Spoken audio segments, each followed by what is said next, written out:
여기에는 일단은 없어요. 그치? 우리가 보통 이제 고전 산문 공부하면 여기 많이 공부하는데, 아니야, 여기 있었어. 제일 끝에 있어, 제일 끝에. 실전학습 제일 끝에 있어. 그러니까 처음부터 끝까지 안 봤으면은, 네, 그래서 처음부터 끝까지라고 얘기한 거고, 결국 이런 소설들만 그 좀 전에 얘기했던 것처럼, 소설만 그냥 쭉쭉쭉쭉 뽑아서 공부해도 괜찮아요. 그리고 지금처럼 이제 모의고사 우리가 이제 적중마다 볼 건데, 그러면은 분명히 어디선가 수능 특강이 연계되는 작품들 나올 거거든요. 그럼 그럴 때 한번 또 공부 안 했으면 공부해놓고, 그러면서 지금처럼 또 이거는 2016년도 평가 문제인데 15년 2016 학년도니까 평가 문제니까 공부를 해놓으면 여기서 수능 특강에서 한번 공부됐죠. 모의고사에서도 내용이 공부가 되죠. 그리고 이렇게 기출 연계 공부가 되면요. 적어도 두 번, 세 번씩 보는데 문제는 뭐냐? 같은 부분이 안 나오지? 그치? 같은 부분을 그대로 안 줄 거예요. 그러다 보면은 머릿속에 우리가 관계라는 게 파악이 될 거거든. 그러면은 벌써 이 옥단준 신정이 보자. 문학을 누구니 그래서 앉아봐라이. 책상을 좀 더 놔야 되나 말아야 되나.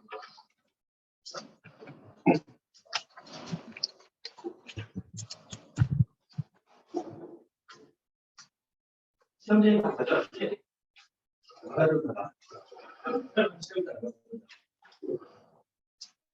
공천을 봤어? 이건 뭐예요? 이거는 단춘전 기출됐던 부분. 한번 풀어봐.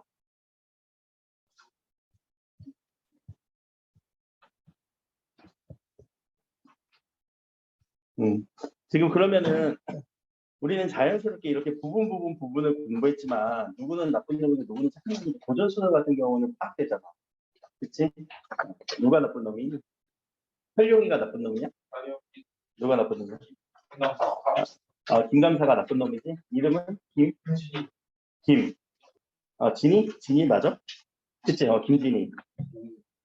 자, 그러니까 그런 식으로 자연스럽게 인물관계가 머릿속에 파악이 되잖아. 이거 외우지도 않았는데 이렇게 파악되잖아. 그럼 이 기억이 수능 때까지 간다니까? 그렇게 해서 공부를 쌓아놓으면 되는 거예요, 문학은. 어떻게 다 외울래? 그치? 그렇게 해서 자연스럽게 문학은 공부해 주시면 되고요. 여기에서 이제 하나 더 우리가 연습해야 되는 거. 분명히 같은 사람인데 이 사람에 대해서 부르는 이름이 되게 다양했지. 이름으로 직접적으로 부르기도 하고 너희 학생이라고 신분으로 부르기도 하고 혹은 관직으로 부르기도 하죠. 이 부분을 여러분들이 한 3번 공부하면서 어떤 단어로 어떤 이름으로 바뀌는지 그거를 계속 맞춰보면서 연습을 하는 거예요. 근데 이 방법은 처음 보는 소설에서는 여러분들이 응용할 수 있어야 돼요. 이 사람, 여기서 뭐 설룡이라던가 진이라는 사람을 이렇게 불렀네라고 외우는 게 아니라 이런 식으로도 부르네? 그럼 다음 소설에서도 부르겠지. 그런 방법들을 응용하면서 계속 사람들을 지칭하는 말들을 연결해서 우리가 파악해 주는 거예요. 그러면서 자연스럽게 어떤 사건들이 제시가 되고 그리고 어떤 상황인지를 더 정확하게 파악을 해야 돼요. 심리가 강조되는 부분은 현대소설은 좀 심리를 우리가 좀 강조를 해서 봐야 되거든요. 근데 고전 같은 경우는 그렇게 심리를 복잡하게 제시하지는 않을 거예요. 그렇죠? 그래서 현대 같은 경우는 이따가 소설을 볼 때는 심리를 좀 더 강조해서 보겠지만 고전을 볼 때는 사건과 상황, 인물 관계를 조금 더 정확하게 매치해 보면서 정리하면서 읽어볼 거예요. 그래서 이 옥단춘전은 이 정도로만 해석을 하고요. 지금 하나 보면서 쭉 봤던 부분이 와우. 이제 여러분들 이제 파란 게 맞은 거예요. 다 맞은 건 뭐예요? 다 맞은 건 이제 정답. 정답이긴 한데 중요한 건 뭐냐면 문학은 잘해. 여기 보고. 문학은 어느 정도 이제 답안의 비율이 높아. 누구보다? 독서보다. 그렇죠? 그리고 여러분들이 개별적으로 이렇게 한번 정량적으로 평가를 해요. 내가 문학에서 몇 개 맞았고 독서에서 몇 개 맞았나. 그러면서 해야 되는 거. 시간 부족 때문에 못 푼 거 몇 개 있나. 시간 부족 때문에. 그래서 시간 부족이 어디서 많이 일어나는지, 문학에서 시간 부족한 사람들은 요 부분은 아마 패스에서 이제 풀었던 것 같기도 하고, 못 푼 거, 여기 입력 안 한 거. 그래서 내가 공백으로 비워둔 거. 그럼 못 풀었다고 그냥 우리가 판단하기로 했잖아. 그러고 나서 요 부분에 대한 데이터를 조금씩 쌓으면서 행동을 교정해야 될 수도 있어요, 사실 이러면. 물론 그러면은 중간중간 시간 체크를 여러분들이 면밀하게 해야 되지만, 과연 여기서 선택 영역을 풀었을 때 내가 시간이 얼마나 걸렸는지도 판단을 해봐야 돼요. 알겠죠? 맞니?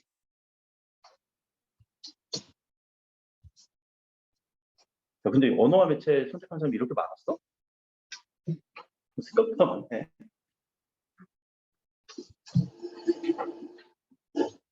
형주야, 어떻게 하면 돼? 공부하자. 그러니까. 자, 그러니까 그런 부분들이 이제 체크가 돼야 돼. 언어와 매체를 형주야, 시간 많이 썼니? 풀 때? 실제 풀 때? 아니야? 10분 썼어? 그래서 틀렸을 수도 있어. 왜냐면, 물론 빨리, 머릿속에서 빨리 판단되고 빨리, 풀어야 되는 부분도 있거든요. 언어와 매체를 선택했을 때. 근데 여러분들마다 이 전략들이 다 다를 거예요. 문제 푸는 전략이라던가 이런 것들이 뭐 독서 이론을 먼저 푸시는 분들이 있고 문학을 먼저 푸시는 분들도 있고 선택 과목을 먼저 푸시는 분들도 있고. 근데 내가 그렇게 꼭 주장해서 그런 건 아니겠지만 선택 과목을 먼저 푸시는 분들이 많은 것 같아요. 그렇죠? 다 그냥 선택 과목 풀고 이렇게 넘어가는 것 같아요. 그럼 선택 과목 몇 분 안에 풀 건데? 거기서 이제 하나 딜레마. 몇 분 안에 풀 건데? 쌤이 11분이라고 하시잖아. 내가 11분이라고 했어? 쌤이 11분. 11분 안에 풀어야 내가? 내가? 내가? 쌤이 11분 안에 풀다고.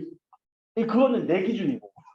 그거 11분 안에 풀어야 되는 내 기준이고, 야, 나 화작 전공한 사람이야. 야, 전공한 사람이 그렇게 푼다고. 내 기준이고. 야, 15분이 완전 베스트야. 이거 완전 베스트예요. 11문제가 15분 안에 풀린다고 한다면. 근데 아닌 사람도 있다? 아닌 사람이 있겠지. 그러면 이게 몇 분까지 이렇게 좀 딜레이가 됐는지도 파악을 한번 해봐. 다음부터는. 10분은 넘어가. 그치. 우리가 20분 넘어가면은 11문제 20분 걸린다고 한 건 뭔가 잘 안 읽히고 계속 맴돌고 뭔가 헛다리 짚는 그런 느낌일 거예요. 그러니까 그런 부분들을 스스로 한번 염습을 해봐야 돼요. 그렇죠?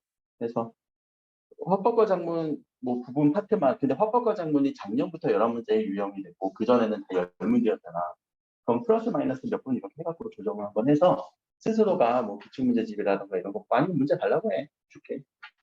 해서 한번 시간을 재보면서 몇 분 정도 걸리지 스스로 엄격하게 체크를 한번 해봐요. 너무 빨라서도 안 되고 너무 느려서도 안 되고 정확성이 높아야 돼. 일단 1순위는 정확성. 아니 그냥 읽기만 하면은 화법과 전문 같은 경우는 다 맞을 수 있는 건데 엄매는 달라? 엄매는 읽어도 개념이 형성되지 않았으면은 틀리는 거예요. 그래서 엄매는 이따가 제가 해설을 할 건데 화작은 승훈 선생님한테 보고 그러면 엄매에서 내가 개념을 모르는 건지 명확하게 판단을 해봐. 알겠지? 그렇게 화작에 대한 얘기는 이따가 할 거고요. 자, 여기도 한번 봅시다. 자, 여기가 까다롭지는 않았나 봐요. 다 맞았네. 2명 빼고. 가려놨지. 아까 내가 순간적으로 이름을 공개했는데 다시 가려놨어. 다 맞았나 봐. 근데 얘들아 이거는 나 고백할 게 하나 있다. 나는 3번 틀렸다. 나는 3번 틀렸다. 나 같은 실수하지 말라고 얘기하는 거예요. 나 3번에서 1번으로 그냥 이거 그냥 대충 보고 1번으로 딱 고르고 넘어갔다. 왜 그랬을까? 그걸 한번 추측을 한번 해줘. 왜 저 선생님은 자기 틀린 걸 얘기하면서 저렇게 하지 말라는 얘기를 하면서 왜 그리고 1번을 골랐을까? 아니야. 그런 실수는 잘 안 해. 적절하지 않은데 적절한 걸 고르려고 하는 건 실수는 잘 안 해. 분명히 나도 어떤 딱 근거를 여기다 투영해갖고 그렇게 1번으로 골랐을 거야. 이거 틀렸네 하면서.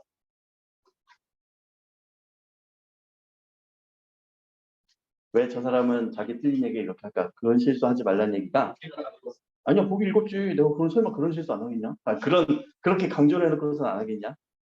자, 독서 이론 지문이잖아요. 그쵸? 근데 내가 너무 화작 풀듯이 읽었다. 그 얘기는 뭐냐면 여기서 음악이 나오면 설정하면은 이거는 청각적 이미지거든. 청각이잖아. 근데 1번 선택지에서 뭐라고 나왔냐면 시청각 자료라고 나왔어. 틀렸네 하고 그냥 넘어갔어.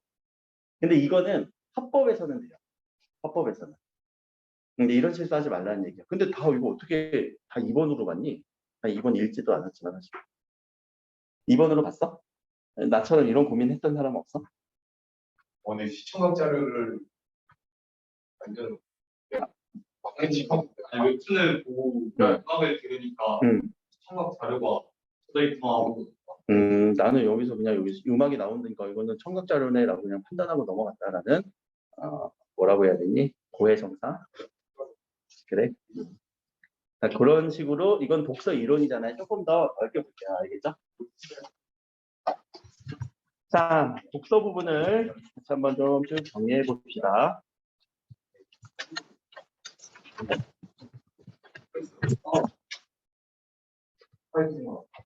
자, 여기서 4, 5, 6, 7, 8, 9가 생각보다 많이 틀렸어요.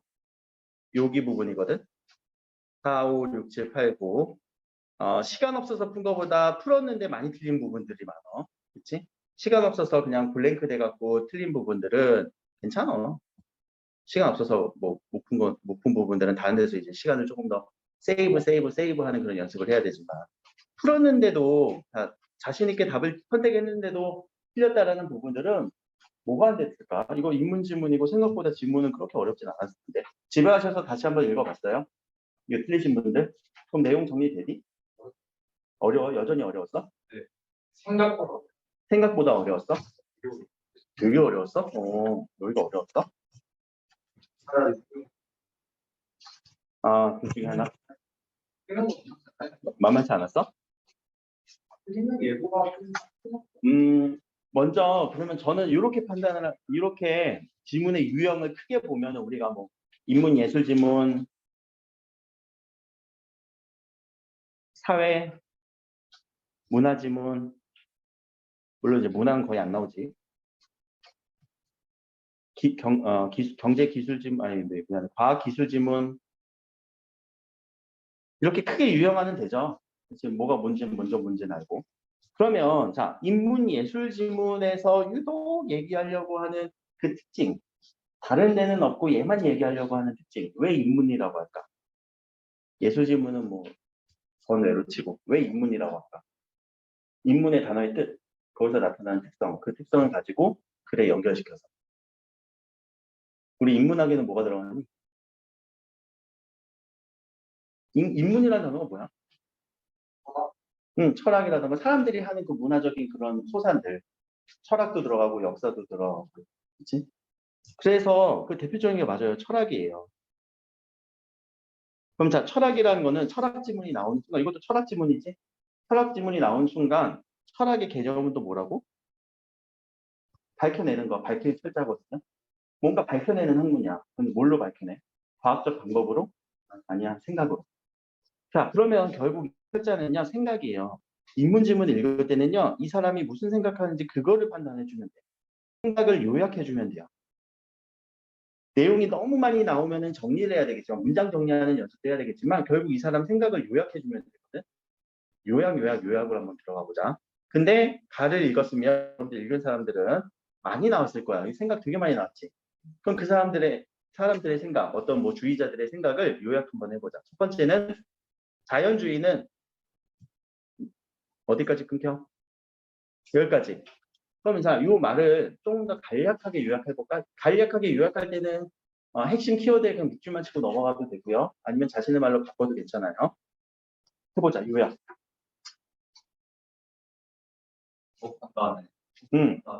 사실 판단으로 환원하여 무슨 말이니, 이거? 바꿔서. 그래서 진위를 가릴 수 있다. 이거 바꿔서 OX 할 수 있다. 그렇게 자연주의는 확실하게 사실적인 문제로 접근을 하네. 그럼 이런 생각은 직관주의와는 무슨 생각, 어떤 차이가 있을까? 얘네도 판단한대, 못한대. 판단을 할 수 있어. 판단은 할 수 있는데, 자, 생각의 차이. 판단은 가능한데, 그 판단을 어떻게 바꾼다고? 사실로 바꿀 수 있어? 아니야. 얘네들은 그냥 직관적으로만 한다. 그렇죠? 자, 그 다음에는 요 문장이 조금 복잡했더라고, 여기까지. 자, 요 문장은 누구에 대한 문장이었어? 직관주의에 대한 얘기야, 자연주의에 대한 얘기야? 직관주의에 대한 얘기지. 지금 자연주의를 비판한 부분을 가로로 문장 정리를 한번 해보세요. 이렇게. 그럼 직관주의가 자연주의에 대한 비판하는 부분이거든. 자, 문장이 맴도는 이게 막 그냥 뭔가 겉도는 느낌이 들면은 문장을 정확하게 정리를 하셔야 돼요. 이런 식으로 표지를 통해서 여러분들 스스로. 자, 그러면은 큰 문장은 직관주의는 철학자에게 영향을 미쳤다. 라는 문장 안에 누구를 비판한 거야? 자연주의 어느 부분? 자, 사실에서 당위가 도출된다고 말도 안 되는 얘기하지 마 라고 비판한 거지. 자, 이렇게 문장 정리하고 넘어가세요. 그러면서 직관주의는 영향을 미쳤다라고 얘기를 할 건데, 근데 그 영향 역시도 그러나 비판도 받았다. 얘네들이 비판도 했지만 비판도 받았다. 어떤 비판? 직관의 상충으로 인해라고 하는 요 부분. 이것 때문에 문제 해결 안 되거든. 그럼 직관의 상충이라는 게 뭘까? 상충이라는 단어는 여기서 이제 어휘가 걸리게 되죠. 상충. 서로 충돌하다. 그럼 직관이 서로 충돌하는 경우도 있지 않을까? 너의 생각, 나의 생각. 그런 식으로. 너의 직관, 나의 직관. 그거 해결한대, 못한대? 못한대 라고 하는 누구에 대한 한계, 직관주의의 한계. 요약하면서. 넘어갑시다. 그래서 또 누가 나와요? 되게 많이 나오네. 정서주의. 그럼 정서주의는 요약. 뭐라고 주장한다? 정서주의는 뭐라고 주장한다? 도덕 판단, 환원하면 안 돼. 할 수도 없고, 판단도 불가능해. 좀 과격한 느낌이나. 그렇지? 아무것도 안 돼. 라고 했으니까. 우리 가끔 이렇게 보면은 그런 사람들 있지 않니? 막 서로 이렇게 막 치열하게 다 얘기하는 순간 옆에 와서, 그거 다 쓸모없어. 다 안 돼. 뭐 이런 사람들 있지 않니? 그런 주변의 사람들. 그러니까 정서주의는 그런 사람들. 자, 한 편 이제 끊어주세요. 다른 얘기 할 거니까. 그럼 벌써부터 한 편 나오기 전에, 넘어가기 전에 이미 우린 다른 데를 튈 거라는 걸, 지문이 다른 데로 이제 다른 내용을 얘기할 거라는 걸 알겠어요. 그 앞부분을 정리하고 넘어가세요, 항상. 그럼 여기까지는 무슨 내용이에요? 도덕적 판단에 대해서 진위를 가릴 수 있다라고 하는 몇 명의 얘기? 세 명의 얘기. 정리가 됐지? 그 세 명의 얘기 어떤지는 스스로가 밑줄쳤던 그 부분들이 근거가 될 거예요. 자, 이렇게 정리하고 넘어가면 뭐가 대비가 되냐면 전개 방식이 그냥 바로 풀려요. 전개 방식 문제가 어디 나오냐면 4번에서 나왔지.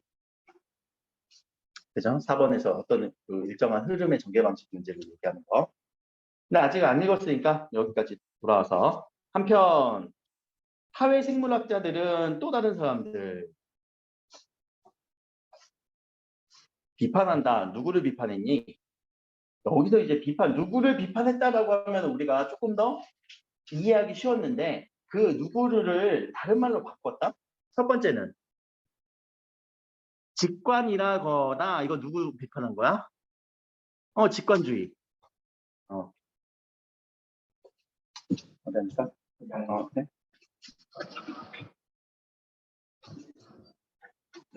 또 누구 비판했어? 직관이라거나 정서 반응의 소산 이건 누구? 정서주의. 얘네 둘 다 싸잡아서 비판했네. 라고. 자, 그러니까 다른 말로 바뀌었지. 이거 느꼈니? 혹시 지문 읽으면서? 아니야? 그냥 읽었어? 여기서 정서주의 비판했고 앞에서 직관주의 비판했고 그냥 읽었어? 아니면은 얘네들 비판했네 느끼신 분? 느끼신 분 혹시? 아니야? 그냥 읽었어? 여기서 누구 비판했는지 사회생물학자들이 누구 비판했는지 찾으면서 읽었냐는 얘기야. 그냥 읽었어? 그러니까 정리가 안 되는 느낌.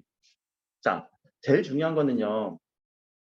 제일 중요한 이거는 그 문장 쓰는 사람들의 기초거든요. 했던 말, 했던 단어, 했던 문장 그대로 다시 안 써요. 그거 되게 싫어해요. 글 쓰는 사람들. 조금이라도 다르게, 조금이라도 비슷한 표현, 유의어, 그런 식으로 문장을 바꿔주기 때문에 항상 앞에서 나왔던 부분이 밑에서 또 나온 느낌이 있을 거야. 그러면 항상 연결시켜서. 지금 여기는 아니 누가 봐도 지금 두 명 비판했잖아. 직관주의랑 정서주의. 비판했다라는 거. 그러니까 뭘 비판했는지 확실히 연결시켜주고 그럼 결국 다른 생각 얘기하겠네. 그치? 뭐가 빠졌다고? 생물학적 근거가 결여되었다라고 비판했대. 자, 그들은 안 갖고 왔구나 문제지. 뭐 다 있니? 아, 했던 거 풀이니까. 하나 그래도 출력을 해놓을게. 출력되면은 갖고 올게. 자, 그들은 그럼 여기부터 여기까지는 이제 누구에 대한 생각? 사회 생물학자들의 생각이 제일 길지. 그럼 여기가 좀 메인 핵심 부분이 되지 않을까? 그러면서 자, 사회 생물학자들에게만 나타나는 특징들만 빨리 밑줄 한번 쳐보세요. 사회 생물학자들에게만 나타나는 특징들 혹은 이 사람들의 생각들 그것만 밑줄 한번 쳐보세요.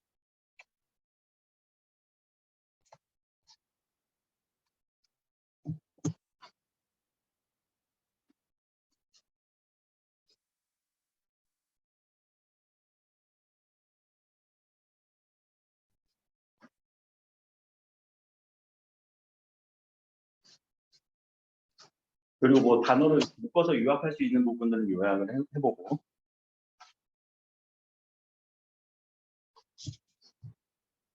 밑줄 치는 거는 사람마다 좀 다를 수는 있겠지? 그러니까 절대 기준은 아니에요. 그러니까 편하게 아 이게 특징이구나 라는 거 그게 중요한 거니까.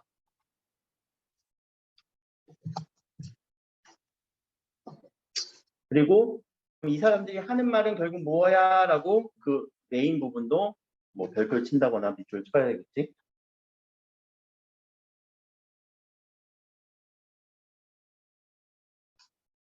자 그러면은 얘기가 쭉 기어졌는데 자 그 사람들은 사회생물학자들은 진화론으로 설명을 한대. 그래서 도덕적 판단의 배후에 있는 것으로 간주한 직관이나 정서는 진화의 결과야 라고 얘기를 한 거지. 그러니까 너희 둘 다 직관주의랑 정서주의 너희 둘 다 자연 선택의 결과야. 근데는 여기서 자연 선택이라는 단어는 1학년 때부터 고1 때부터 뜨문뜨문 좀 나오지 않았니? 응, 자연 선택. 뭐 찰스 도킨슨의 무슨 이기적 유전자 뭐 이러면서 나오기도 하고. 들어본 경우는 있었을 거예요.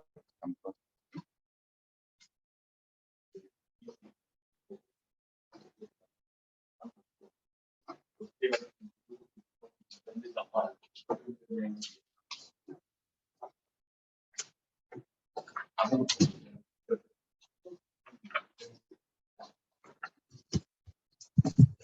그래서 결국 진화의 결과래. 자연 선택에 따른. 자, 그들에 따르면 뭔가 대뇌 변형이 어딘지 몰라. 근데 요 뇌. 생물학적 근거. 생물학적 근거라고 하는 이 말이 연결돼야지. 그치?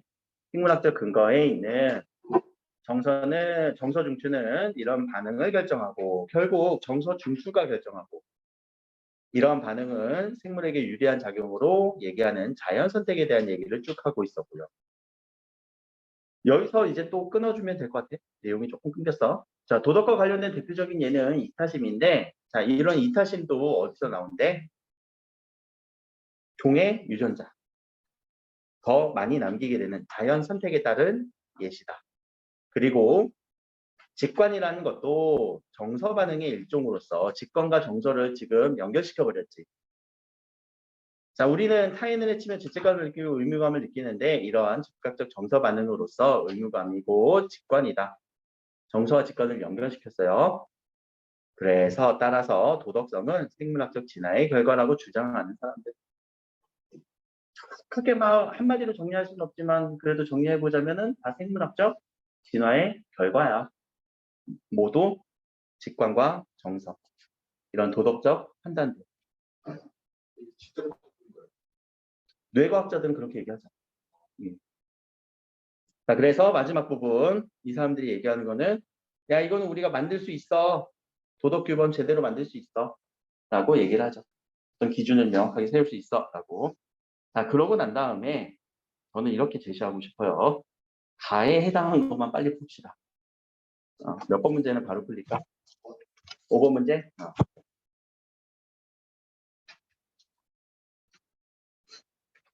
적절하지 않은 걸 찾아보세요. 다 고쳐왔니?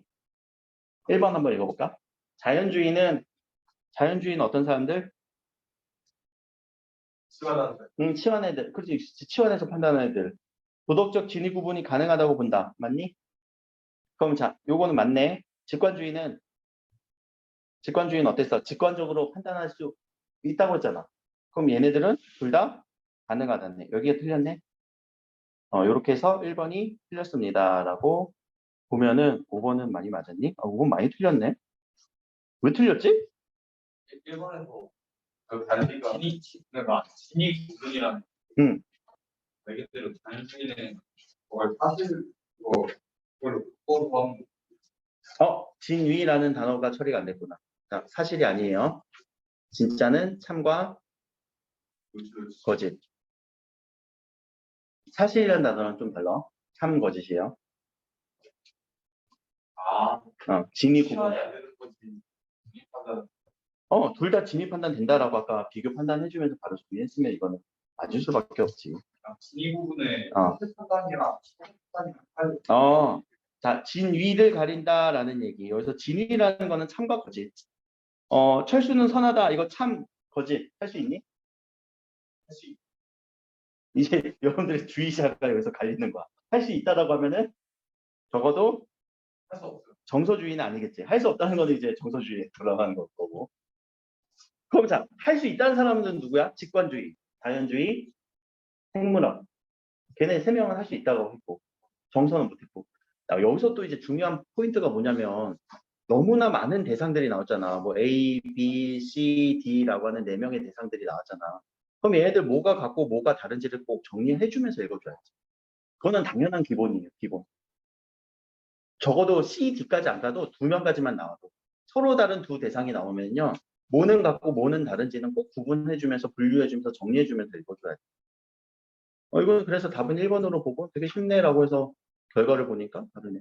그러면 이제 2번, 3번, 4번, 5번에 여러분들이 가서 어디에 있는지 보시고 헷갈리는 게 뭐냐면 단어를 바꾼다고 했어요. 분명히 지문에서는 어떤 어휘로 썼는데 선택지에서는 어떤 어휘로 바뀌었는지 그것도 한번 계속 체크 한번 해봐.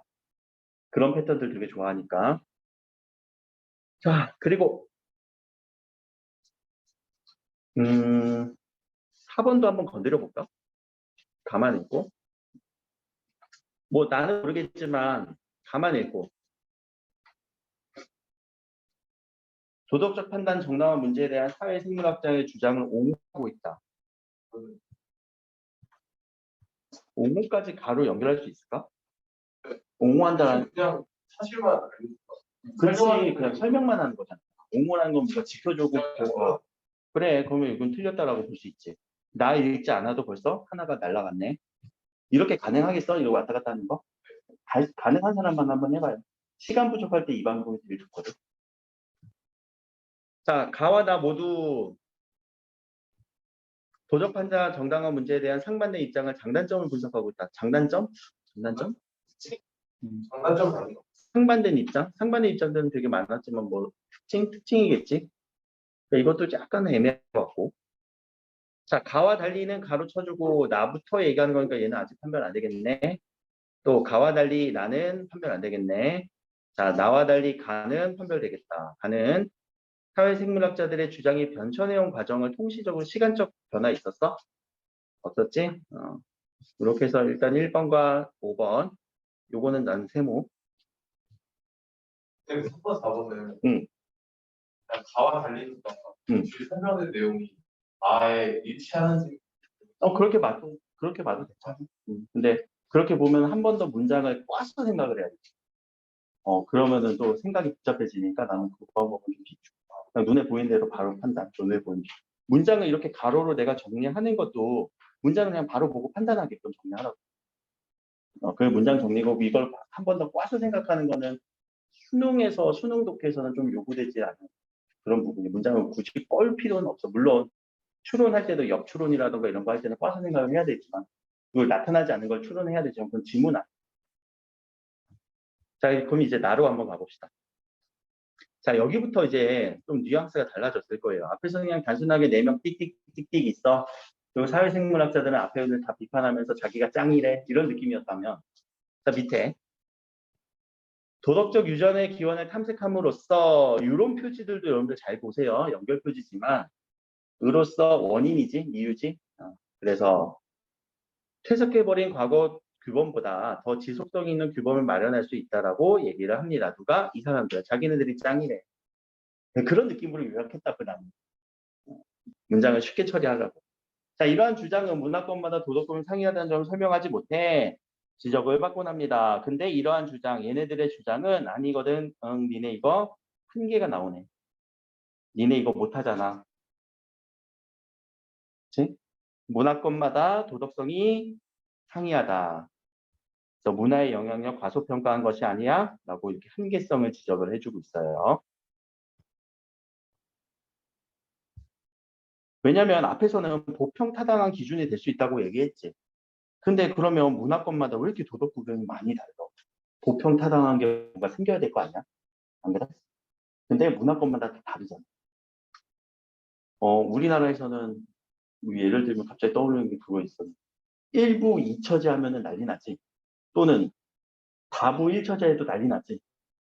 우리 문화권에서 그 말도 안 되잖아. 근데 저쪽 중동이나 다른 나라 1부 2처제, 1부 뭐 다처제도 되고 다부 1처제도 가능하죠. 거기 문화에 맞춰서 다 다르잖아. 안 그래? 자, 그거에 대해서 설명 못 해.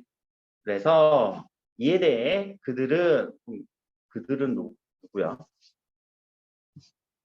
그들은 사회생활 앞에 나온 사람인데 한 번 더 다시 나오면서 유전자 문화의 공진화를 주장합니다. 자, 공진화라는 개념이 바로 처리가 될까 안 될까? 잘 안 됐어? 잘 안 됐어? 그러면 공진화에 대한 설명이 뒤에 나오니 안 나오니?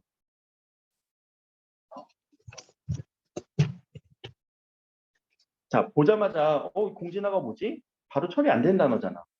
그러면 우리한테 주어진 거는 두 가지다. 이 단어는 원래 고3인데 이 내 수준에서 바로 처리되는 단어인데 내가 모른다. 라는 거. 그러면은 공부를 해야 되구나. 내가 어휘가 부족하다. 두 번째는 이건 어려운 단어니까 뒤에서 설명해 줘야 돼. 라는 두 가지 선택지야.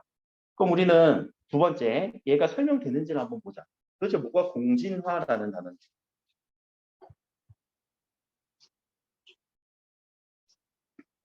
자, 공진화에 대한 설명이 나왔어요. 어디까지? 문화의 공진화를 주장한다. 공진화란 무엇이다? 여기까지. 여기가 공진화에 대한 주장이다. 문장을 여러분들한테 좀 어렵게 제시한 거야. 공진화란 이것이다. 라고 하면. 그래. 앞에서 공진화에 대한 설명 딱 공진화를 보고 나서 이 단어 뭐지? 처리가 안 되잖아. 그러면은 둘 중에 하나라니까 내가 알아야 되는데 모르는 단어거나 뒤에서 설명하겠거니 하고. 뒤에서 설명했잖아. 그럼 공진화를 요약을 해야지. 공진화란 무엇? 그래. 그런 느낌이 아니니? 가치로? 같이 이렇게 뭔가 진화되는 거. 유전자의 마음의 틀이 만들어지고 이 틀의 문화가 형성되고 문화가 거꾸로 또 유전자 진화에 영향을 주는 거. 유전자가 마음에 영향을 주고 문화에 형성 줬고 반대로 또 문화가 유전자에 서로 영향을 미치는 거. 서로 뭔가 진화해 나가는 거, 발달해 나가는 거. 그게 공진화라고요. 그럼 공진화를 요약하면은 뭐와 뭐가 같이 발달하는 거? 문화와 유전자. 서로 같이 발달한다. 자, 이 문장이 지금 정리 안 되신 분들은 벌써 한 3분의 1 날라갔다고 생각해야 돼. 이거 정리 안 하고 넘어갔으면. 그런 사람들이 아마 이 문장을 되게 어려웠을 거예요. 이 지문이 어렵다라고 하는 사람들은 문장 정리 안 한 채로 그냥 읽고 넘어가고 시간적 압박에 의해서. 또라는 건 플러스 그들은 다양한 문화권 서로 다른 도덕 규범이랑 공통 요소가 있는데 다른 얘기한 거야. 공진화 얘기 끝났고 또 다른 얘기한 거예요. 서로 다른 도덕 규범에는 공통 요소가 있어. 바로 이 요소에서 유전자가 심층적인 영향이 각인되어 있다고 얘기했대. 각인이라는 단어는 새기는 거지. 거기 유전자가 영향을 끼쳤어라는 얘기잖아. 유전자에 영향을 끼쳤어라는 말을 이렇게 표현한 걸 뿐이에요. 여기까지.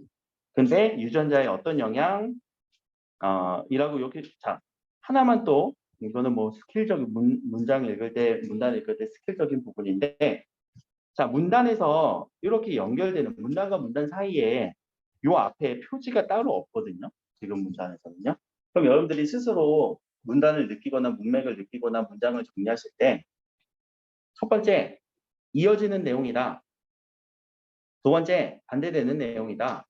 세 번째, 아예 다른 데로 전혀 다른 곳으로 날아간다. 이거 셋 중에 하나를 여러분들이 판단을 빨리 해줘야 돼요. 그런 표지들을 안 주거든요. 고1, 고2 표지들은요, 잘 줘요. 그래서 문장이 잘 읽혀요. 근데 고3 되는 순간 문단 앞에 저런 표지들이 없어. 공백을 줘. 그럼 여러분들이 스스로 판단을 해야 돼. 그럼 앞에는 무슨 내용이었니? 앞에는 사회생물학자들이 공진화돼 라고 주장을 했던 거지. 뭔가 비판을 받으니까. 비판을 받으니까 야 이건 공진화가 될 수 있어. 그리고 유전자가 영향을 많이 끼쳐 라고 주장을 했던 거지. 그럼 자 뒤에 문단은 어떤 식으로 이제 또 연결되는지 그걸 또 한번 바라봐야 된다. 어떤 내용으로 갔어? 또 다른 내용으로 가버렸지? 저는 이렇게 전혀 다른 내용으로 간 거야. 또 하나의 문제. 자, 도덕적 판단의 자율성 얼마나 인정할 것인가? 이것을 또 하나 문제 삼아서 다른 얘기로 간 거야. 그치? 자, 그럼 또 그들에 따르면 이때 그들은 또 누구? 사회생물학자들에 따르면 도덕적 행동은 도덕적 믿음에 따라 수행돼. 도덕적 믿음은 진화의 산물인 뇌에서 유발되는 거야. 생리적인 정서 반응의 소산이야. 그래서 우리는 이런 능력은 선천적으로 타고나는 거야. 생물학적으로 타고나는 거야. 라고 얘기를 했고 여기까지 수긍이 간다라고 했으니까 이것에 대해서 글쓴이도 이 글을 쓰는 글쓴이의 생각 글쓴이도 여기까지는 오케이. 인정했다는 거지. 그러나 야, 이상한 거 있는데 유전자가 우리 믿음 갖도록 강제한 거야? 그럼 이 유전자를 가진 사람은 무조건 이거 믿어? 특히 오늘날 같은 문화권 사람이라도 서로 다른 도덕적 믿음을 가진 경우는 얼마나 많은가라고 하는 이 말이 이제 기억에 제시가 되면서 이거 추론하는 문제가 하나 연결됐잖아. 여기까지만 읽고 잠깐만 추론을 한번 해보자. 몇 번 문제 있냐?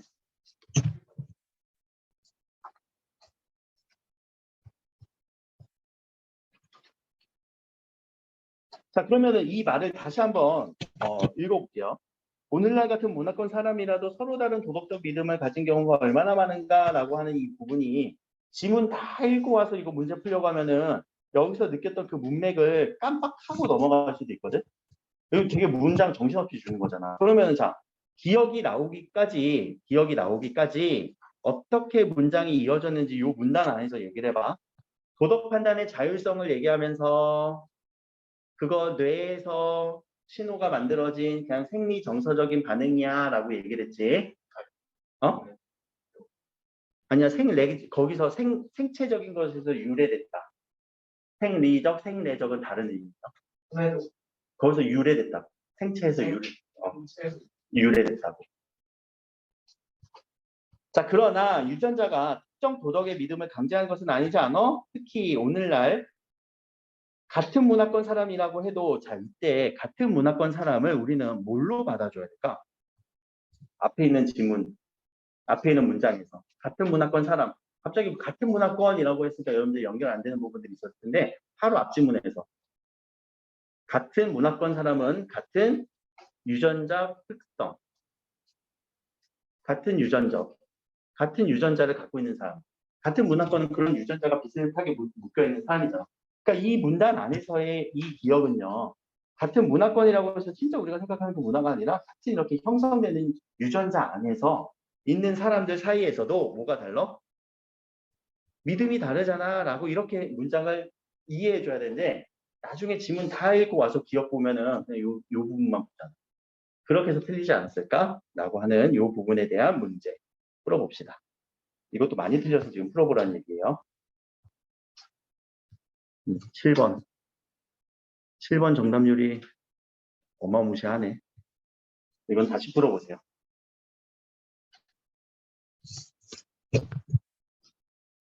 그럼 지금 좀 전에 얘기했던 같은 문화권이라는 단어로 처리하는 게 아니라 같은 유전적 특성이 비슷한 사람들이 모여있다라고 문장을 치환해서 우리가 생각을 해줘야 되는 거지.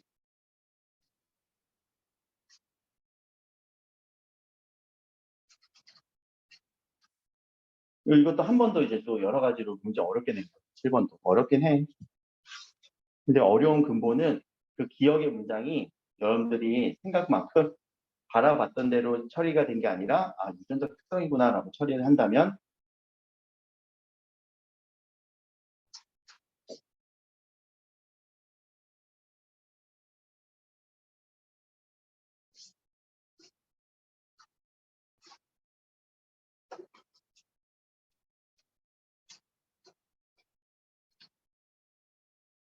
뇌도 여러 가지 조건들이 생기죠.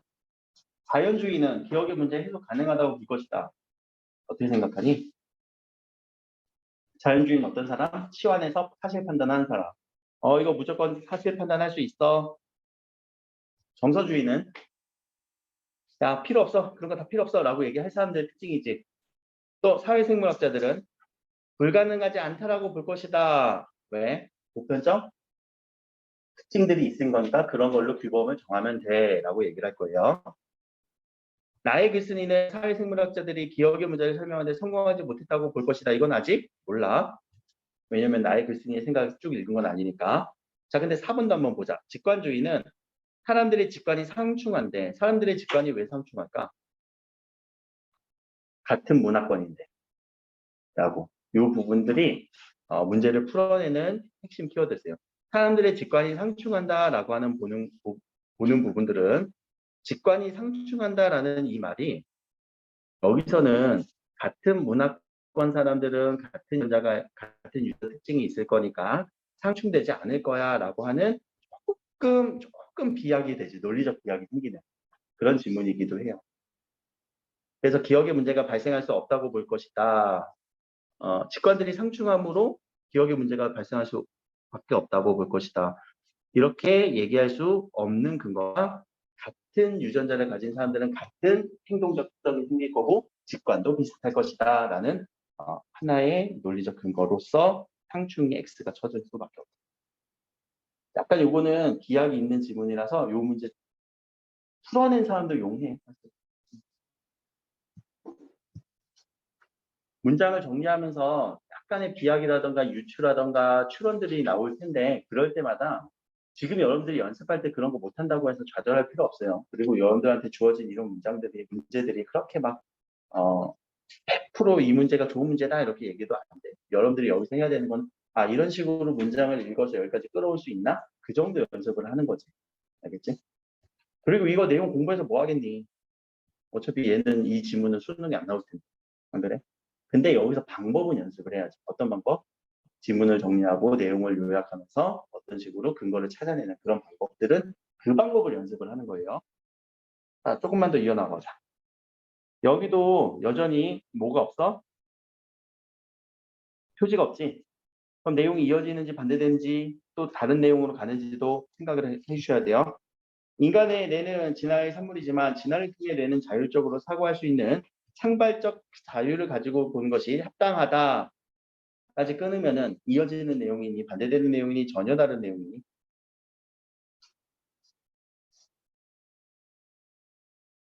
이거는 인정. 나 이건 인정. 근데 아니 이거를 가지게 되는 것이 보았다고 더 합당하지 않아? 라고 앞의 의견과 서로 반대되는 느낌이지 얘들아. 앞에서는 유전자 특성이 도덕적 믿음을 결정해 라고 이 사람들이 얘기할 거고 근데 이 사람이 여기서 이제 반발을 하면서 야 그거 아닌 거 아니야? 그래서 내 생각은 이런 생각이야. 상발적 자유를 가지게 되었다고 보는 것이 더 합당해. 라고 앞에 있는 요 지문 내용과 요 지문은 서로 반대되는 느낌으로 읽어주셨어야 되죠. 여기서는. 그래서 이 글쓴이의 생각을 이제 쭉 펼치겠다라는 거예요. 글쓴이의 생각, 도적적 판단을 내릴 때 중추 명령에 따르기만 하는 것이 아니라 우리는 역지사직 능력도 있고 이성적 사고 능력 하고 있어. 그리고 이성적 사고를 통해서 도덕규범을 세우는 거야.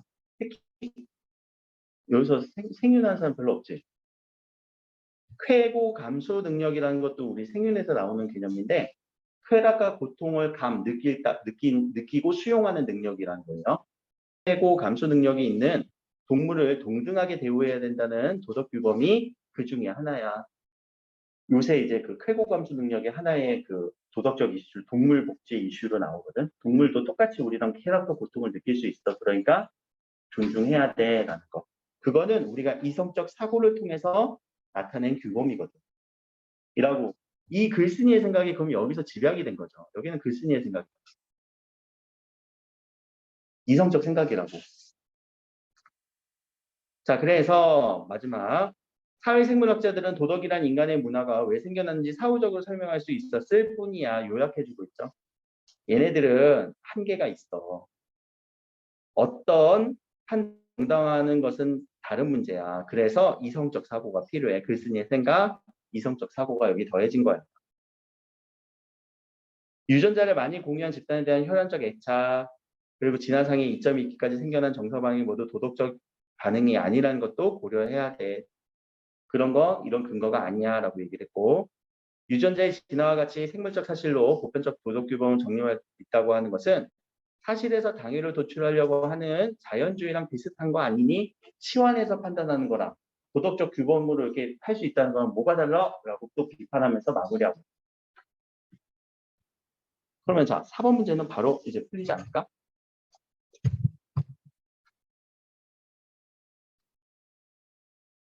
3번. 가와 달리 나는 인간의 도덕성에 대한 사회생물학자들의 주장을 비판하고 너무 잘 보이네. 동그라미. 이에 맞서는 대안을 제시한 대안은 어디서 제시했을까? 답이 3번인데. 원기가 얘기해 보겠다고? 그러니까 대안을 빨리 어디서 제시했는지 찾아줘야지. 대안. 이 사람의 생각. 글쓴이의 생각이 마지막에 이제 비판적으로 좀 느낌이 끝났잖아. 그러니까 여기서 대안 제시가 된 게 아니라 요 부분. 글쓴이의 생각으로 제시되는 요 부분이 야, 우리는 이렇게 보는 것이 합당해 라고 생각하는 것이 대안이 될 거예요. 넓은 의미의 대안으로 좀 처리를 해줘야 되지. 그러면 자, 4번은 우리가 선생님 이게 대안이라고요? 대안은 뭔가 대안이라는 게 뭐니? 다른 방안이라고 생각한 거잖아요. 근데 다른 방안이라고 하는 이 단어 안에는요. 사람의 다른 주장, 사람의 다른 생각, 그것도 대안이 되기도 해요. 왜 이거 철학 질문이니까. 그치? 4번 어디가 틀렸어? 나는 사회생물학자들의 입장을 바탕으로 기존의 도덕론을 유형하고 있다? 뭐 이런 것들 틀린 것 같지? 그치? 그래서 4번 문제는 이렇게 대응시켜서 문제를 풀면 되는 거고요. 5번 문제는 풀렸을 거고. 자, 6번은 이거는 이제 비판하는 문제니까 비판 한번 해봅시다.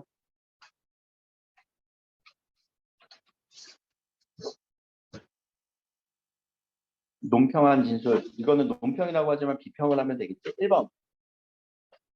어디가 X 쳐져야 되니? 어디는 인정했잖아. 그치? 그리고 사회생물학은 진화론적으로 설명할 수 없다. 이성적 사고 능력을 갖게 된 이유? 이성적 사고 능력을 갖게 된 이유는 우리 생체의 어떤 형성은 인정했잖아. 여기 부분이 X 쳐주면 될 것 같고. 2번은요? 네. 응. 저희 이게 된 이유는 설명할 수 있는데 응. 발휘하는 그 다양성은 그 설명 못하잖아요. 도덕, 판단을 꼭 유전자로 얘기를 할 것이니. 그거에 대한 이견이었지. 자, 인정하는 부분은 오케이, 여기까지는 인정이라고 우리가 처리했던 부분들이 있었죠. 여기까지, 내가 보라색으로 다시 칠게. 이 부분. 뇌에서 유발되는 이타심 같은 생리적 반응의 소산이다. 그리고 선천적으로는 타고난다. 이런 부분들을 여기서 사회생물학적으로는 이것을 설명할 수 있다라고 이렇게 얘기한 거예요. 문장을 바꿔서. 그렇죠? 요약하면서. 그러니까 이거는 내용일치 부분이기도 하지만 문장이 어떻게 바뀌는지를 봐야 되는 거야. 내가 아까도 얘기했지. 문장을 분명히 바꿔서 우리한테 선택지에 제시한다고. 2번은요. 제공할 수 있겠지. 발달에 대해서 또 설명할 수 있을 거니까. 3번은요. 우리가 무엇을 해야 된다는 느끼는 이유를 설명할 수는 있어도 이건 뇌의 신호로 설명할 수 있잖아. 그치? 뇌가 이렇게 명령하는 거니까. 근데 우리가 무엇을 해야 되는지에 대해서는 말해줄 수 없어. 왜? 이거는 창발적 사고니까. 앞에서 창발적 사고라는 개념을 이 사람이 글쓴이가 얘기하려는 거예요. 그렇죠? 그래서 3번이 적절하겠네요. 무엇을 해야 하는지라는 것은 창발적 사고라는 말로 대응시켜서 문제를 풀어주는 건데 이렇게 문맥을 바꿔주고 문장을 바꿔주는 이런 패턴의 문제들이 여러분들한테 어렵게 제시될 수도 있어요. 인문 철학 지문에서. 근데 이 부분은 연습을 그냥 하라는 거지 이게 왜 이렇게 꼭 이래야 된다, 머스는 아니에요. 그런 의미 파악이니까. 자, 8번 문제가 어려웠니? 8번 문제도 한번 보자. 오케이. 자, 8번은 그러면 보기 분석 제대로 한번 해볼까? 보기 어떻게 분석해야 될까?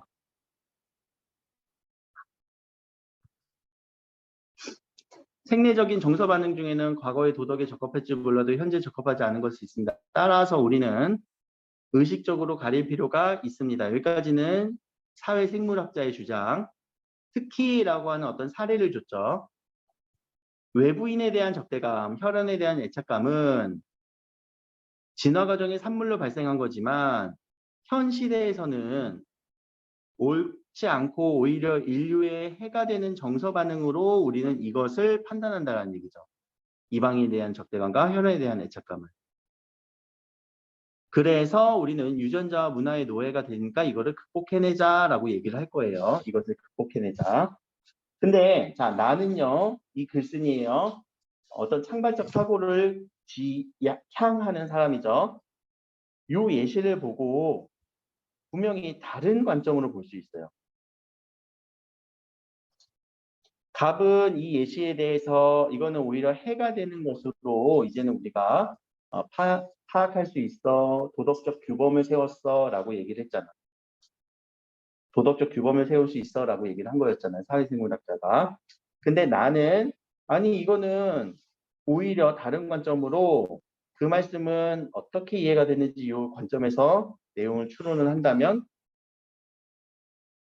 1번 선택지도 한번 볼까? 유전자와 문화의 공진화로 설명되지 않는 도덕적 판단의 영역은 없다는 올바른 생각과 부합하는 것이다. 자, 이거는 누구의 생각이니? 공진화로 설명되지 않는 도덕적 판단은 없다. 공진화로 설명되지 않는다. 공진화를 설명한 사람은 누구야? 사회생물학자지. 그럼 사회생물학자에 대한 얘기니까 나의 관점에는 부합하지 않겠죠. 오케이, 그렇게. 2번. 같은 문화권 속에 속한 사람이면 모두 동일한 판단을 내릴 것이라는 잘못 생각을 뒷받침하는 것 아닌가요?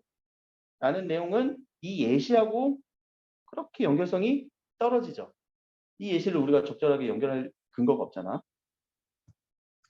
3번. 도덕적 판단을 내릴 때에는 정서 중추의 명령에 따르기만 해서는 안 된다는 저의 생각과 상충되는 면이 있네요. 잠깐만, 상충은 일어나겠지만 이건 누구의 생각이니? 정서 중추의 명령에 따르기만 해서는 안 된다라는 거는 앞에 사회생물학자에 대한 얘기잖아. 유전자의 노예가 될 뿐입니다. 이건 사회생물학자의 얘기. 정서 중추의 명령에만 따르면 안 됩니다라는 얘기가 여기서 다시 일어났지. 그러면 나의 생각과는 전혀 다른 생각이죠. 그래서 지워줘야지.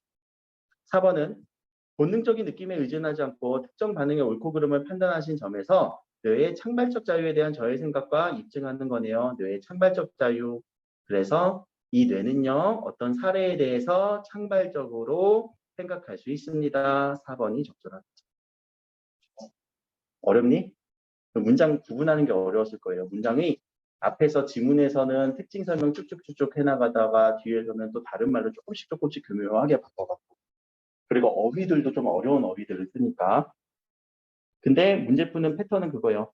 이거는 이 사람이 보기에 이 입장과 저 입장이 서로 다른데 그러면은 이 선택지는 누구의 입장이지? 왜 그렇게 보지? 그렇게 조금 문제를 바라볼 때 선택지를 바라볼 때 메타적으로 바라보세요. 좀 폭넓게 알겠지? 뭐 어휘 문제는 이렇게 체크하고 넘어가면 될 것 같아요. 네. 네. 8-5분. 8-5번? 우리의 생리적인 정서 반응 중에 과거에만 적극 보아. 도덕이라는 인간의 고유 문화가 왜 생겼는지에 대한 설명과 상충되는 이 부분에서 틀린 것 같은데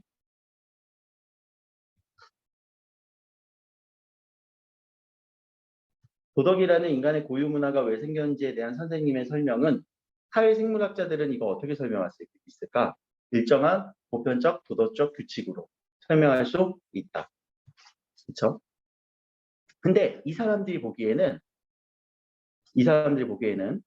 과거에는 이랬고 지금은 도덕적 판단이 달라진 거잖아. 이 사람이 보기에도. 과거에는 그랬다라고 생각했던 게 현재 보기에는 이방인들에서 이렇게 차별하면 되니? 안 되잖아. 그런 생각은 상충되는 부분은 아닐 거예요. 나도 그렇게 생각해요 라고 할 수 있을 것 같아요. 그거에 대해서는. 옛날에는 맞아. 과거에는 적합했어. 그치? 근데 지금은 이렇게 좀 달라졌어. 도덕적 판단이 달라졌어. 도덕적 규범이 좀 달라졌어.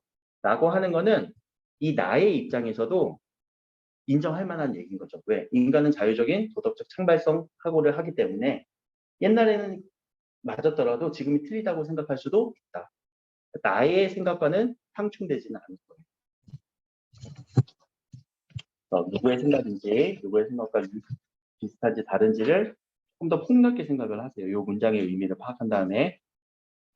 자, 넘어가서 인문학인데 많이 틀린 걸로 하나 해보자.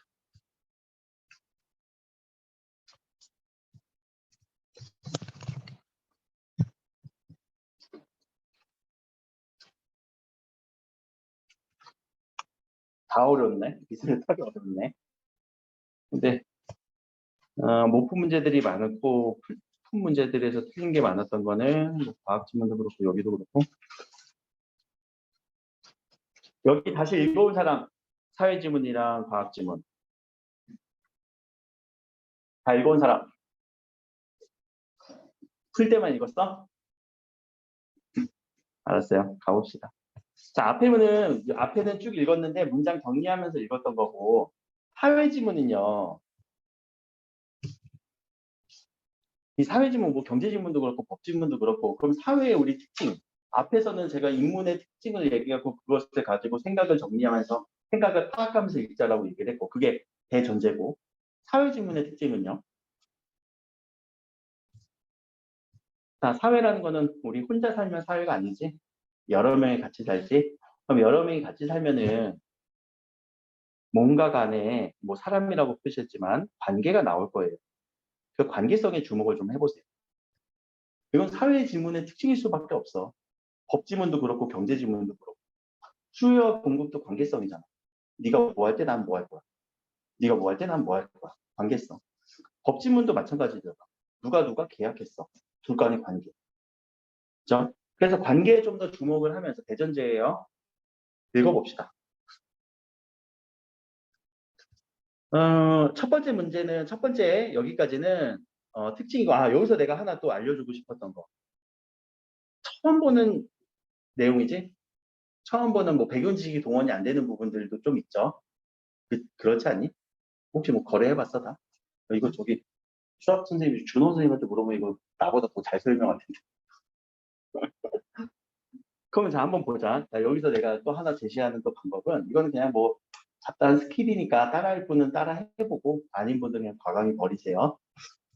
지문을 정리하면서 읽다가 너무 내용이 많은 것 같아. 뇌가 터질 것 같아. 그럴 때는 그냥 하나씩 풀어주면서 해볼게. 자, 첫 번째 문단에서 증권거래에서 개별 구식을 이렇게 하시면 이렇게 할 수도 있다. 알았어. 중요한 건 아니니까 넘어갈게요. 근데 펀드라는 건 자본이잖아요. 이걸 운용하는 이 회사는 리스크를 줄이면서 첫 번째 이유 자금이 없어서 펀드 운영사에 맡긴다. 두 번째는 이 재무제표를 보면서 분석해야 되지만 너무 복잡해. 이거 어떻게 다 분석해. 회사가 몇 개인데. 그렇게 해서 그냥 펀드 운영사에 알아서 맡긴다. 전문가들까지. 읽고 나서 자 10번 문제 유형 이런 문제가 유형이 있을 때는 내용일치 문제잖아요. 그럼 내용일치 문제에서 빨리 한번 골라보세요. 내가 읽었던 내용에 해당하는 선택지가 있는지 먼저 빨리 보고 보이네? 그러면 그것이 여기서 맞는지 틀린지 판별. 다 안 읽고 가는 거예요. 근데 이거는 시간 없을 때 완전 타임 어택으로 할 수 있는 부분이거든. 자, 첫 번째 주식을 매수하는 얘기 나왔니? 안 나왔지? 안 나왔네? X. X가 아니야. X 아니야. 아직 아니야. 아직 몰라. 아직 몰라. 자, 2번. 나왔니? 안 나왔어. 뭐 주가지수 무슨 얘기가 나왔어? 안 나왔어. 3번. 오늘날의 주식시장에 참여한 개인 투자자는 직접 투자 방식을 선호한다. 이건 나왔다. 판별된다. OX.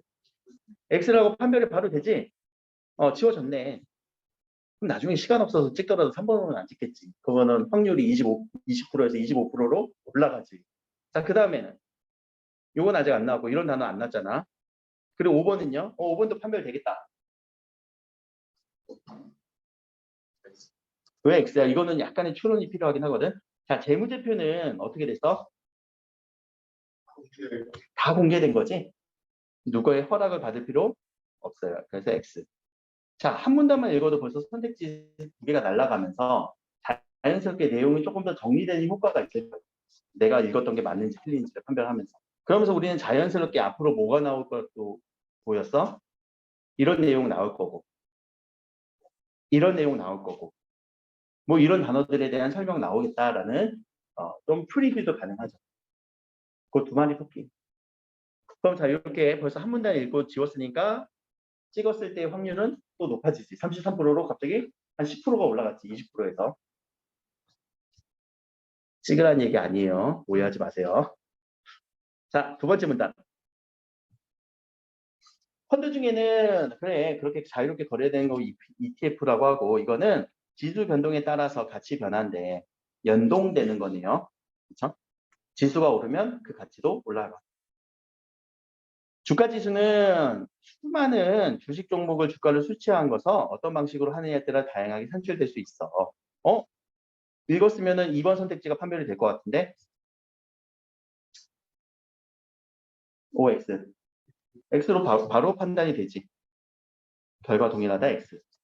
이 방법도 혹시 한번 해볼래? 나중에는 문제 풀면서 혹시 써본 사람 이런 방법 미리 원래 알고 있었기 때문에. 자, 한국 주식시장에는 그래서 200개 기업을 시가총액이 높은 회사부터 시가총액이라는 단어는 뭐냐? 이런 거 시장 가격이 비싼 거네 주식수에 따라서. 그래서 요 주속 대표적인 주가 지수입니다. 자, 여기부터 요 단어가 이제 나오죠. 요 단어가 이제 나올 거예요. 그러면은 저 부분을 읽으면서 한번 판단을 한번 해볼 거고. 자, 만약 이제 어떤 조건을 줬습니다. 변동에 따라서 이렇게 얘기를 했는데 ETF가 가치도 1% 따라서 변합니다. 라는 얘기지. 앞에서 지수 변할 때 가치가 가치에 따라서 변한다라는 얘기를 여기서 한 번 더 설명했죠. 그 느낌 들었어요? 앞부분에서 ETF는 주가 변동에 따라 가치가 변한다. 이 부분 그대로 한번 대응시켜 볼까? 어디에서? 밑에 문장에서. 주가 지수가 변한다. 주가 지수가 변한다. 가치도 변한다. 얘들아 그대로 대응시켰니? 읽을 때? 대응됐어? 대응시키면서 읽어줘야 돼. 자, 이러한 ETF를 이렇게 얘기합니다. 기업으로 얘기합니다. 이 경우 주식을 차지하는 비중에 맞게 매수합니다. 그래서 시가총액이 30% 비중이라면 거기에 30% 주식을 매수하는 겁니다. 라고 예시까지도. 그래서 시가총액이 높은 회사를 그대로 따라서 샀네요. 자, 밑으로 가서. 근데 여기에서 혹시 조금만 더 이제 이해를 얘기한다면 뭐 200개 회사는 너무 많으니까 우리 5개 회사만 해봅시다. 여러분도 알고 있는 5개 회사. 삼성전자겠지? 또 현대 뭐 할래? 현대자동차 또 카카오 또 하이닉스 네이버? 자, 그러면 여기서 시가총액 기준이 뭐냐면은 얘네들 다 합쳤을 때 비율은 분명 100%가 될 거란 말이에요. 근데 총액을 보면 삼성전자는 뭐 3천만 원, 3천만 원이라고 하면 너무 조금 3천억, 현대자동차는 1천억, 카카오는 500억, 하이닉스는 300억, 네이버는 200억이라고 한다면 이 안에 비율들은 완전히 다르지. 빨리 비율로 생각해 볼까? 삼성전자는 전체, 얘네들 전체의 몇 프로를 가지고 있니? 60%지. 현대자동차는 20%를 가지고 있지. 카카오는 10%, 하이닉스는 6%, 4%. 맞니? 계산? 맞네. 자, 이게 그 비율이란 얘기예요. 여기서 배경식을 조금 더 얘기를 하면은 전체 총액에 따른 그 사람들의 이 퍼센테이지를 분류한 다음에 그럼 주식 매수를 어떻게 하겠다고? 운용사는 이 비율에 맞춰서 주식을 사겠다는 운용하는 회사가 내가 돈을 맡긴 그 펀드 운용사가 요 비율에 맞춰서 살게요. 자, 그러면 시가총액이 바뀌면 여기가 시가총액이었는데 시가총액이 바뀌면은 퍼센티지도 바뀌겠지? 그거에 맞춰서 그러면은 사회부 전략을 다시 하겠다는 얘기가 요 펀드 운영에 대한 얘기예요. 자, 근데 펀드 운영에 대한 얘기가 아니라 결국 이 얘기를 하려고 했어요. 순자산 가치. 자, 순자산 가치는 자산 총액에서 하루치 운용 보수를 뺀 값입니다. 예를 들어서 기업의 주식 2,000주와 한 주당 5,000원인 만 원인 주식 2,000주, 2천만 원, 5,000원인 기업의 주식 1,000주, 500만 원, 매수한 ETF의 자산 총액은 이렇게 됩니다. 그리고 여기에 운용보수가 100만 원인데 그것은 주식수가 1000개라면 2만 4천 원입니다. 2,500만 원 마이너스 만에 1000주로 나누는 거죠. 그럼 한 주당 가치가 순자산 가치고 여기서 또 우리가 알고 있어야 되는 요 한 주라는 개념도 경제 공부하면서 여러분들이 조금 더 정립을 해내야 되는 배경 지식이기도 해요. 그렇죠? 자, 요 기준으로 기준 가격이라고 하는데 이게 기준 가격이네요. 이게 순자산 가치네요. 요 둘의 회사는 계속 변동할 거예요. 어떤 회사는 높아질 거고 어떤 회사는 낮아질 거고. T는 테슬라인가? S는 삼성이고. 아무튼 그래서 이것도 변동한다라는 내용까지. 잠깐만, 그럼 여기서 이제 해소될 수 있는 지문이 있나? 1번은 해소 안 되지, 아직. 아직도 모르겠어. 이거 도대체 언제 결제되는 거냐? 아직 몰라. 근데 4번은요. 매수한 기업의 주가 변동은 이것의 변동에 영향을 미친다. 맞는데? 이 내용의 근거로 답은 4번이라고 선택하시면 되겠죠. 그렇죠? 자, 근데 중요한 거는 얘가 왜 틀렸는지도 우리는 찾아주는 것도 더 정확하게 문제를 풀어주는 방법 중에 하나겠지. 미리 얘기할게요. 어디서 나왔니? 맨 뒤에서 나왔지. 매수한 날짜가 아니에요. 이틀 뒤에요. 그래서 틀렸다라고 내용일치 부분은 이렇게 접근해야 되지 않을까? 그래서 10번 문제는 이렇게 아직 못 푸신 분들은 한 문단 읽고 정리하면서 한 문단 읽고 정리하면서 풀어주는 부분들. 여기부터 근데 이제 문제가 어려웠을 거예요. 왜냐면 자, 이 부분은 이 보기 분석은 여기에 대한 내용이 그대로 반영된 거예요. 자, 두 가지 상황이 나오지. 프리미엄 상황과 디스카운트 상황. 자, 그러면 오른쪽은 프리미엄 상황인지 디스카운트 상황인지 한번 따져볼까? 나는 무슨 상황이야? 디스카운트 상황. 나는 프리미엄 상황. 그러면 자, 디스카운트 상황일 때부터 정리하자. 프리미엄 상황일 때부터 여기 얘기하지 않았어? 그치? 프리미엄 상황 때부터. 이 부분도 되게 여러분들 좀 짜증나는 게, 야, 프리미엄 상황부터 얘기해놓고선 지문에서는, 보기에서는 프리미엄 상황 뒤로 뺐죠. 그러니까 이거 잘 조정해서 맞춰줘야 되고, 프리미엄 상황에서 해야 되는 액션들, 이 액션 정리를 한번 해보세요. 알겠죠? 액션 정리. 여기까지 뭐 해야 되고 뭐 해야 되고 뭐 해야 되고, 그렇지? 근데 중요했던 거는 누가 해? LP가 해요. LP가 했던 거예요. LP는 누구? 유동성 공급. 유동성은 무슨 단어니? 이것도 하나 알고 있으면 좋은데. 유동성. 유동이라는 단어가 뭐야? 응? 움직이는 거. 그럼 뭐가 움직이는 걸까? 우리 부동산은 움직이지 않는 걸 부동산이라고 하지. 집이나 땅이는 거. 그러면 그거에 반대되는 개념은 뭐지? 동산. 저희 집 뒤에 동산 말고 동산, 움직이는 재산. 그 움직이는 재산은 뭐야? 현금, 얘들아, 돈. 유동성이라는 단어는요, 그래서 돈이에요. 현금화 시킬 수 있는 거. 현금화 시킬 수 있는 거. 여기 뭐 통장에 있는 바로 이렇게 현금화 시킬 수 있는 것을 유동성이라고 합니다. 막 경제지 보면은 지금 뭐 세계 유동성 위기입니다. 뭐 이런 식으로도 얘기를 하고, 그렇지? 아니면 유동성이 너무 원활하다, 활발하다라고도 얘기를 하잖아. 그 얘기인즉슨 뭐라고? 돈이 너무 많다, 돈이 너무 적다. 그렇게 우리는 받아주면 돼. 알겠죠? 잠깐 다른 얘기인데, 우리 이제 지금 요새는 좀 그러지 않지만, 우리 옛날 이제 그 유교 시대 사람들은 막 돈에 대해 집착하는 모습 되게 안 좋아했잖아. 그런 모습들이 좀 있어요. 그러다 보니까 그렇게 돈도 돈이라고 얘기 잘 안 하고 다른 말로 조금씩 바꿔서 막 금기어는 아니지만 그런 식으로 막 표현하는 경우도. 자, 그래서 LP가 많이 해요. LP가 다 해요. 알겠죠? 자, 그리고 디스카운트 상황에서도 LP가 매수하고요. 현금화예요. 그렇죠? 그래서 LP가 뭐 매수대금을 결제하고, 매수대금을 결제한 건 누가 결제해주면 운용사한테 이제 결제해주는 거죠.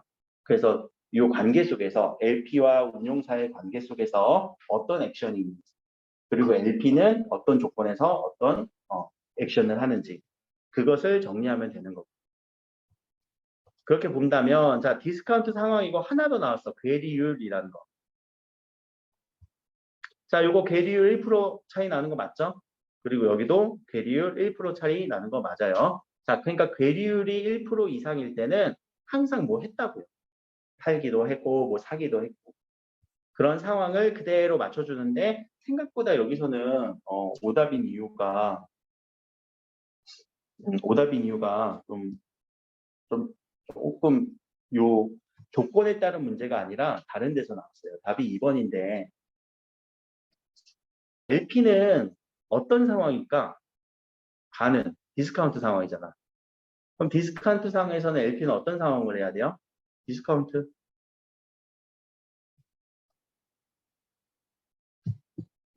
여기서 한번 볼게요.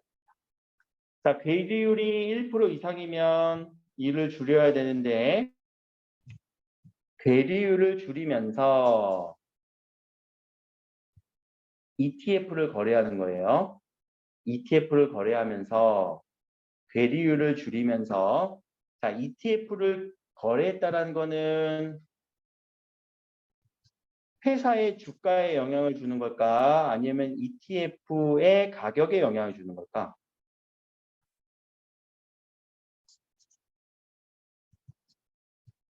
ETF를 거래했다라는 거는 회사 주가에 직접적으로 영향이 갈까?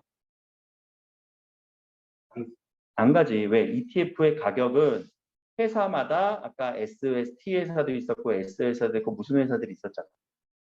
이런 회사들을 투자하는 펀드일 뿐이잖아. 그럼 이 펀드의 가격이 따로 매겨져. 괴리율이라는 것 자체도 여기서의 가격과 여기서의 가격이 차이가 있어, 괴리가 있어라는 말이잖아요. 그렇죠? 시장 가격이, 이때의 시장 가격은 누구의 가격? ETF의 시장 가격. 정리를 잘 해보자. NAV는 무슨 가격? 누구의 가격? 회사의 가격, 그렇죠? 기업의 가격들. 자, 그러니까 요 ETF를 거래한다라는 얘기는요, 회사 주가를 직접적으로 거래하는 게 아니라 ETF의 가격으로 펀드에 대한 얘기만 하는 거예요. 근데 자, 2번 선택지에서는 뭐라고 얘기를 했니? 그래, 이거를 낮추는 거래를 했다고 했잖아. 이거를 낮추는 거래를 하는 게 아니라고. 이거를 낮추는 거래가 아니라 ETF에 대한 매도세와 매수세를 조정을 하는 거예요. 가격 조정은 ETF의 가격 조정을 하는 거죠. 자, 선택지에서 이것도 하나 가장 기본적인 패턴인데, 주어, 뭘 했어? 누구에게 무엇을 어떻게 했어? 라고 하는 목적어, 부사어 중에서 하나만 틀리게 만들어도 틀린 선택지가 되는 거라고. 이해되세요? 이게 아니라 ETF 매도세겠지. 그러니까 지문을 읽을 때도 항상 누가 뭐에게 뭐뭐 했다, 뭐뭐를 누구에게 어떻게 하다라고 하는 관계성에 집중해서 누가 누구한테 뭐 했는지, 그것도 관계성이라고 얘기를 했잖아요. 그런 관계성에 집중해서 항상 사회 지문은 좀 정리해 줄 필요가 있다. 다시 한번 꼭 정리해 보세요. 아까 내가 이거 대충 설명한 이유가 한명손 들었어. 이거 다시 읽어봤니? 라고 했는데 한명손 들었어. 시연이. 물론 다 맞은 사람도 있겠지만 꼭 가서 정리해 보세요. 이런 느낌을 가지고 정리 한번 다시 한번 해보는 거 알겠니? 정리 안 되신 분들 있잖아. 자, 그리고 12번에 가서 기억에 대한 설명을 봅시다.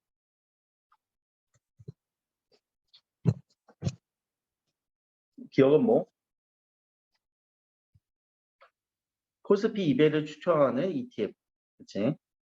그러니까 여기에 연동시켜서 우리가 파악을 한다는 거죠.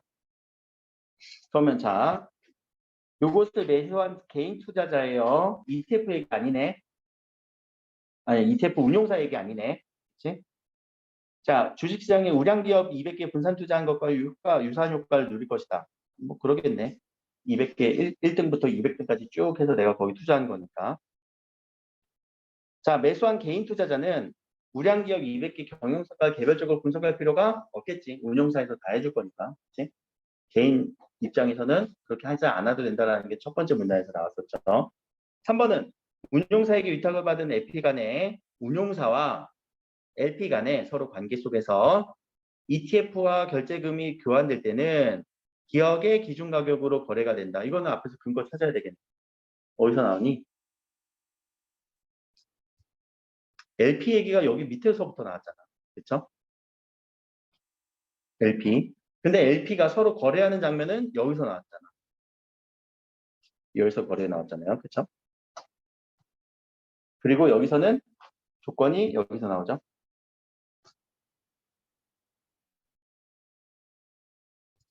이렇게 이 조건에 맞춰서 문제를 읽어주면 될 것 같고 4번은요. 운용사는 지수가 상승하면 내재 가치도 상승시켜야 되는 거래를 해야 할 법적 의무가 있다.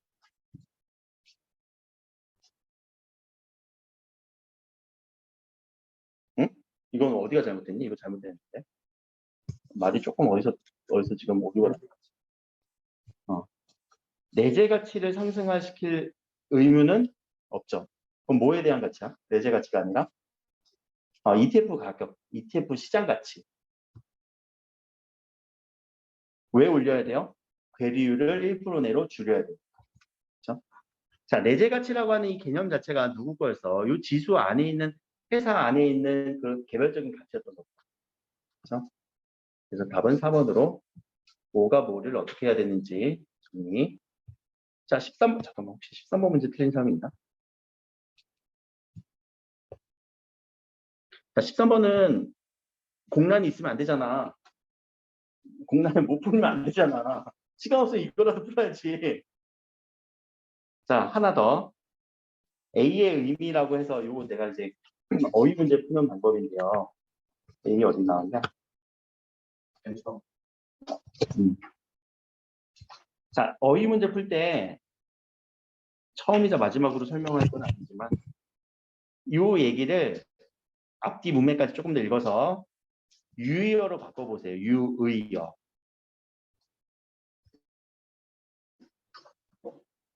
뭘로 바꿨으니? 시세 차익을 올린다. 시세 차익을. 돈 버는 거 아니야? 시세 차익을 번다 이렇게 바꿀 수 있지 않니? 안 돼? 가능해? 주식 사고 팔아서 시세 차익 번다고. 그럼 나는 이제 벌다. 나는 유의어로 내가 이렇게 생각을 했죠. 그럼 이 유의어를 가지고 여기다 적용을 한번 해봐. 벌다. 돈 번 건 누구니? 4번이지. 자, 이렇게 한 번 더 확실하게 풀어줄 수 있어요. 그래서 요 의미가 가장 가까운 문제의 패턴은요. 1번 유의어로 바꿔볼 것. 그리고 두 번째는 이거 선생님 비슷한 유의어로 가능한데요. 한 2개 정도 나오잖아. 속성까지도 생각을 해봐. 속성이 어떤 구체적이고 물리적인 속성인지 아니 추상적이고 관념적인 속성인지. 자, 요 문제의 유형은요. 우리가 이거는 그럼 어휘를 어떻게 공부해야 되냐면은 이 문제가 출처되는 근원에서 우리가 파악을 하면 되거든. 애상이라는 단어 뭐니? 슬픈 감정을 애상이라고 하지. 자, 문제는요. 여기서 나오는 거거든요. 사전 문제, 어휘 문제는요. 문제가 앞에 자, 요 부분 여기 안 지키는구나. 이것의 차이 때문에 문장 성분의 차이 때문에 어휘의 의미가 바뀌기도 하고. 그렇지 않아? 자, 문장 성분이 같지만 신분이라고 하는 어떤 추상적인 개념인지 혹은 할 것이라고 하는 구체적인 물리적인 행위인지에 따라서 사전에서 의미가 갈려요. 이 패턴을 사전에 실리는 이런 어휘의 패턴을 문제화한 거야, 얘들아. 그러면 반대로 가끔가다 어휘 문제 우리 어처구니 없이 하나씩 틀릴 때가 있잖아. 느낌적인 느낌으로 푸는 거 맞아. 느낌적인 느낌으로 풀지만 그래 대전제는 느낌적인 느낌으로 풀어야 돼. 그런데 유의어로 바꿔서 푸는 느낌 하나, 그리고 속성의 느낌으로 풀어서 전환해서 풀어줘야 되는 것 둘. 요 방법을 히든 카드로 갖고 있으라는 얘기예요. 알겠죠? 시간이 없어서 저렇게 빈 공간으로 남겨두지 말고. 자, 넘어가서 과학지문.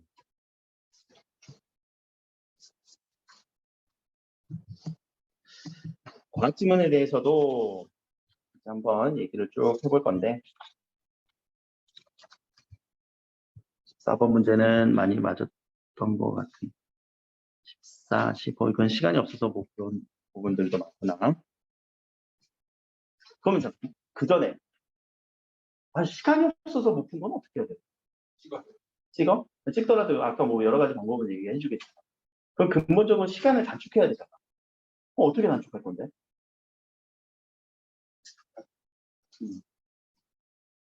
그럼 여러분들 왜 시간이 걸리는지 그거부터 다시 한번 분석을 해봐. 난 왜 이렇게 시간이 걸리지? 응? 맞아. 그게 첫 번째 이유이기도 해요. 문장이 정리가 안 된 채 그냥 계속 넘어가니까 문제 풀 때 계속 행동이 왔다 갔다 하지 않니? 지문에서 찾으려고 하고, 찾으려고만 하고.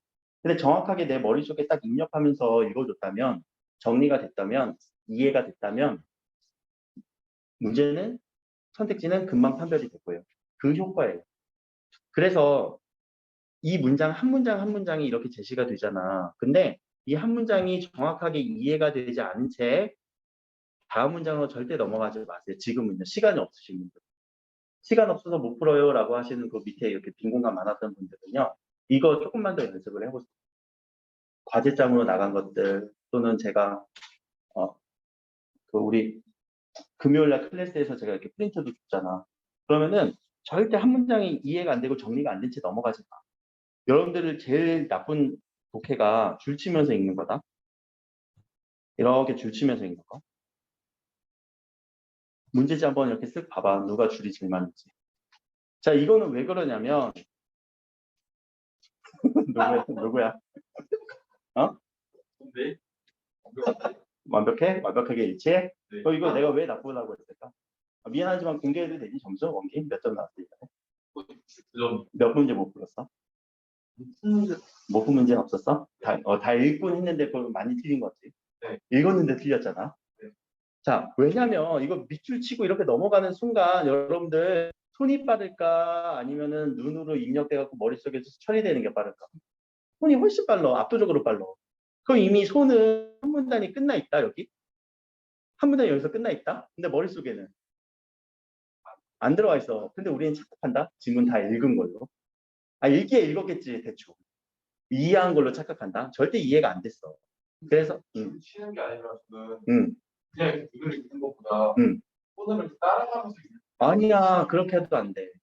난 그것도 좀 지양했으면 좋겠어. 왜냐면 이 문장이 여러분들 고3 문장은 상당히 어렵겠어.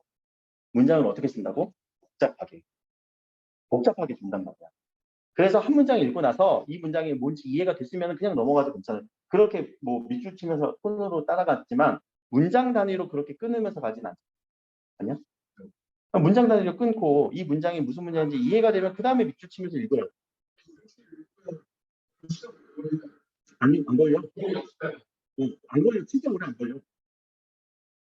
그렇다고 야 빨리 읽는다고 해서 정확도가 높아져? 문제의 우리 목적은 뭐야? 많이 맞는 거 목적이 아니야? 정확하게 푸는 게 목적이 아니야? 제가 항상 그냥 읽잖아요. 읽다가 한 생각해? 그거 집중력 부족. 그래서 하다가 여기를 따라서 그러면 그걸 하나 개발을 해봐. 10초마다 여기를 이렇게 찔러주는 기계. 찔릴 때마다 내가 집중하는 거야. 그러니까 그거는 이제 그래서 실수 많은 거기도 해. 문장을 파악하려고 노력을 하는 거야. 문장과 나의 싸움이야. 그럼 자, 첫 번째 문장은 별거 아니지만 첫 번째 문장 정리. 그리고 잠깐만 이 문제 우리 특징 한번 얘기하자. 자, 우리 과학 기술 지문이에요. 과학 기술의 지문의 특징은 또 뭘까? 정보량 많은 거는 인문에서도 많을 수 있고 사회에서도 많을 수 있어요. 모르는 단어가 많은 것도 사회에서 많을 수 있어요. 사실 과학 기술은요 어떤 특징이라고 할 게 없어. 왜냐면은 인문의 특징과 사회의 특징들이 여기서 이렇게 좀 많이 나올 거거든. 과학 기술이라는 거 원리는 어떤 문제가 있어. 그 문제를 해결할 거란 말이야. 과학이 왜 발전해? 문제 해결하려고 하잖아. 기술을 왜 설명해? 어떤 문제가 해결됐어. 이거 되게 좋아. 그러면 그 해결하는 구조가 기술 같은 경우, 과학 기술 같은 경우는 어떠한 원리를 설명할 건데 그 원리는 야 이거는 이거야가 아니라 이거가 해결되는 원리가 있는데 그 원리는 여러 가지 구조의 어떤 특징들이 서로 맞물려 가면서 그런 원리야라는 분석도 해야 된다는 얘기예요. 여기서는 분석이 많이 작용을 해요.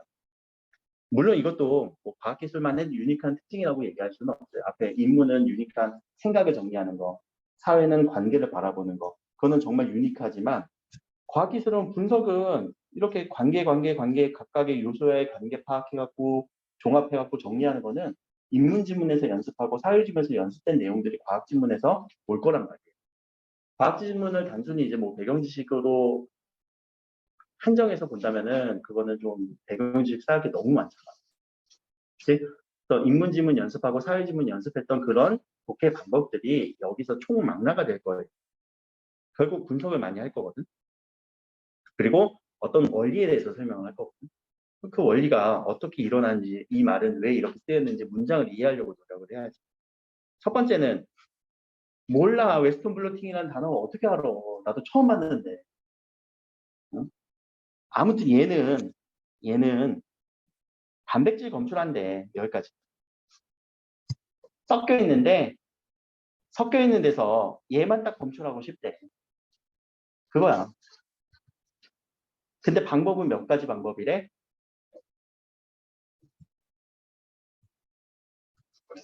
두 가지 방법으로 얘기할 거래. 그래서 오히려 문단은요, 더 과학 지문이 더 간단할 수도 있어요. 왜냐하면 자, 전기 영동이라고 하는 요 지문을 문단을 찾았다면 자연스럽게 우리 항원항체 반응은 어디서 나오는지 한번 또 찾아보자. 어디서 나오니? 항원항체 반응. 뒤에 어디? 어디. 여기. 친절하게 또 이렇게 네모까지 쳐줬잖아. 안 그래? 그러면은 우리의 벌써 머릿속에서는 여기는 전기 영동이라는 개념이었고 내용이 엄청 많이 정보량 많네. 또 항원 항체라고 하는 이 반응은 이만큼. 그럼 자 정리. 특징 정리, 관계성 정리. 특징 정리, 관계성 정리. 전기영동은 정의 나왔어요. 여기까지. 전기영동은 무엇이다?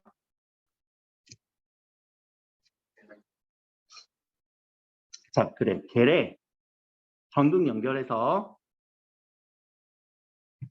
어떻게 하는 거야? 크기에 따라 분리. 이게 핵심 단어죠. 자, 근데 겔은 어떤 겔? 반고체 상체의 특징. 그렇죠?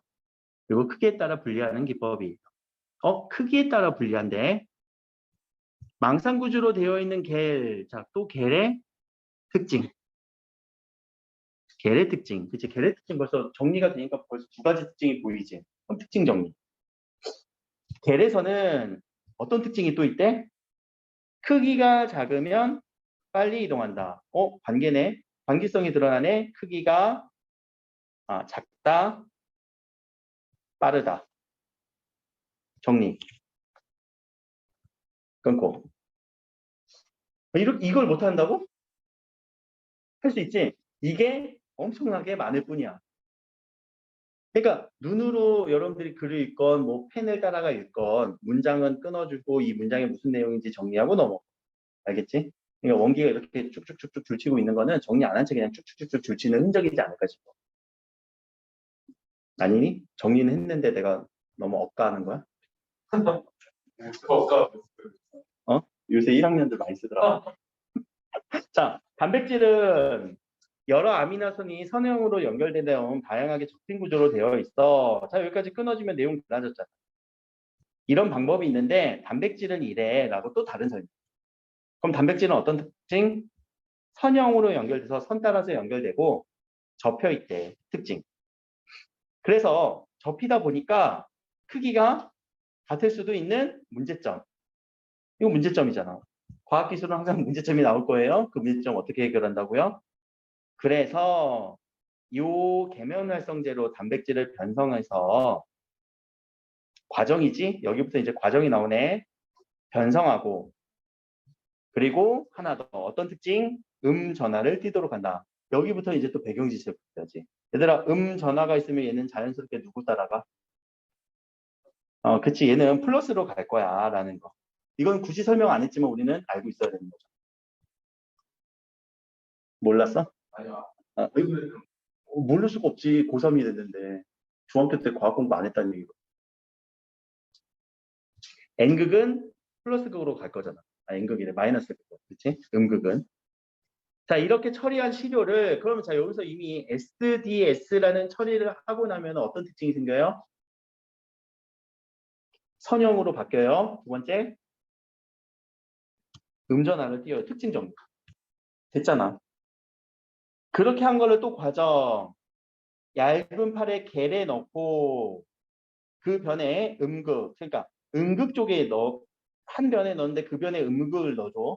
그럼 여기서 추론 음극에 닿은 이 단백질은 음전하기 때문에 얘네들 사이에서는 어떻게 될까? 그래서 이제 추론이지. 음극과 음극은 서로 밀어내겠지. 그럼 멀어지겠지. 그래서 전원이 켜져 있는 동안 전원이 켜져 있는 거는 반대쪽이 양극이니까 이쪽으로 막 가려고 하겠지. 누가? 이 겔 안에 단백질들이. 왜 걔네들은 음전하를 띄웠으니까. 그래서 이동을 한다. 근데 이동을 하는데 왜 크기에 따라 단백질을 분리할 수 있을까? 추론. 이것도 앞에 나온 근거를 가지고. 왜 이동을 하는데 크기에 따라 분리할 수 있어? 무슨 차이가 있어? 그래, 크기에 따라서 작은 애들이 빠를 거니까. 그러면 자, 작은 애들이 빠르니까 어느 정도 이렇게 빨리빨리 그 속도의 차이가 나오면은 빨리 한번 싹 긁어갖고 얘네 단백질. 또 한번 긁어서 얘네 단백질. 이런 식으로 검출해낸다라는 거예요. 여기까지. 자, 특징 정리, 과정 정리 하면서 문제를 읽으면 이거 전혀 안 어려워. 아닐까? 한번 해보세요. 이거에 대해서. 시간 관계상 뒤에 화법과 장문도 설명해야 되고 논술반도 봐야 되고 언어와 매체도 해야 되고. 자, 그런 얘기고 자 여기 현대소설 파트는 굳이 설명 안 해도 될 것 같아요. 이거 수능 특강에 있는 시고 광동고 친구는 그냥 문제 풀어도 될 것 같기도 하고 이거 제일 먼저 풀었어. 반갑기도 하고. 자, 근데 또 두 번째는, 자, 의고 친구들한테는 다른 문학 작품이 조금 더 수월하게 읽히지. 근데 나 이거 크기다. 어떤 거? 나. 나도 수특이에요. 이거 이것도 수특 문학 작품이고, 그치? 그래서, 자도사도 수특 문학 작품이고. 그러니까 이런 것들이 쌓여서 문학 같은 경우는 연대 체감 효과가 계속 커질 거야. 그리고 만약에 여기서 수특에 나온 작품들 공부 안 됐잖아. 그럼 빨리 수특도 같이 공부해. 요 모의고사 정리하면서. 알겠지? 일단 여기까지 합시다. 자, 과학기술 지문은 틀린 거는 개별적으로 정리했는데도 안 되면 물어보세요. 알겠지? 근데 문장 정리하고 특징 정리만 하면 이건 풀려. 정리 안 했다는 얘기니까.